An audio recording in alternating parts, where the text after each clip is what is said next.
my YouTube channel Study Shivit Prati 2, and this video is going to be for BA Honors students. You might be student from class 12th, 11th.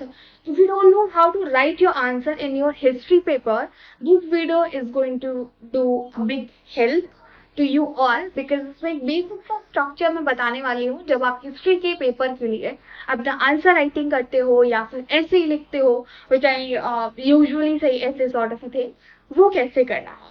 So make sure you watch this video till the end, and here let's get started with this one. In case you are visiting my channel for the very first time, I would like to remind you all, please just give your 5 minutes and check out my channel कि किस बारे में मैं post करती हूँ, so that you can find the right content which you are seeking for. and अगर वो आपके niche से match नहीं करता है या फिर आप जो देख रहे हैं नहीं मिल रहा है, totally okay. I'm glad that you visited. So basically क्या है कि BA ऑनर्स के एग्जाम चल रहे हैं दिल्ली यूनिवर्सिटी, और मतलब आने वाले हैं. सेकेंडली 12th क्लास स्टूडेंट्स के, जहाँ तक मैं गेस कर रही हूँ, this is also the season of exam.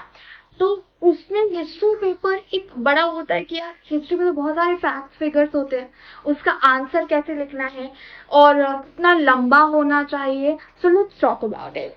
Very first step that I would like to tell you all that first, जब भी आप हिस्ट्री का आंसर लिख रहे हो, ऐसे वर्ड यूज किया है, so don't get confused about it. This could be considered for essay as well. Understand essay का prompt क्या है, मतलब आपको क्वेश्चन पे आंसर लिखने को आया है. मेन इंस्ट्रक्शन क्लियर होना चाहिए ताकि आप क्वेश्चन को या फिर जो ऐसे का टॉपिक है उसको सही तरीके से एड्रेस कर पाओ. जैसे अगर हम बी ऑनर्स की बात करें तो you might be having subject of जी, ठीक है.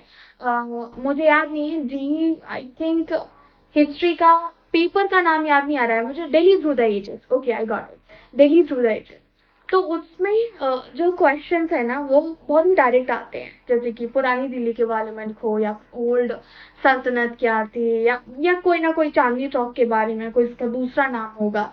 तो वो आपको क्लियरली पकड़ना है कि क्वेश्चन किस बारे में. Why we got this one, you follow the next one with it. Content should be well research in the sense, अगर आप ऐसे ही लिख रहे हो तो आपको एक जेन्युइन कंटेंट देखना होगा, या आपने जो भी सोर्सेज यूज किए हैं वो ऑथेंटिक होने चाहिए ताकि आप अपना ऐसे बढ़िया लिख सको.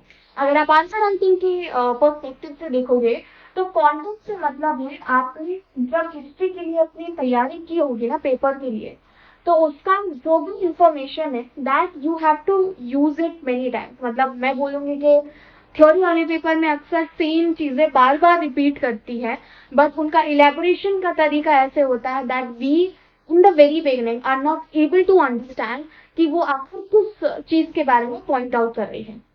तो मेक श्योर आपका जो कंटेंट हो उसके बारे में आपने ऑलरेडी अच्छे से पढ़ा हुआ हो और क्लियर इंफॉर्मेशन होनी चाहिए.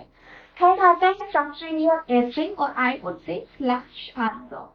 तो देखो आंसर अगेन जो आंसर राइटिंग का होता है, इंट्रो, मेन बॉडी, ठीक है, शेड, एम्बिट एंड कंक्लूजन, ठीक है, ये भी होता है. But I would say you can add some kind of factual info as well, ठीक है. जैसे कि डेट से रिलेटेड कोई बात हो रही है या फिर आप किसी लोकेशन की बात कर रहे हो, लोकेशन के अलावा आपको कुछ और कोई फैक्चुअल चीजें हैं वो आपको यहाँ पे डालनी है, या फिर there is use of numbers a lot of time. तो make sure you mention it. Now there is a trick. जब बहुत सारे बच्चे बोलते हैं कि मुझे डेट याद नहीं होती है, या 1942 में ये हुआ था वो हुआ था, तो कैसे करें. जैसे कि आपको रफली याद है यू हैव मेंशन 1942. जैसे 1942 में तो क्विट इंडिया मूवमेंट हुआ था. I am not talking about that one. You can say particular event raises around 1940. So you are considering the entire thing here that consists into the 40s here, because you are not quite specific about the date, so you can go for this thing. Now the last part would be keep the language tone subtle. अक्सर आपको cramming के चक्कर में एक चीज भूल जाते हैं, वो ये होती है कि आपको बहुत ज्यादा ऐसा साउंड नहीं करना है कि आपने मेमोराइज किया है.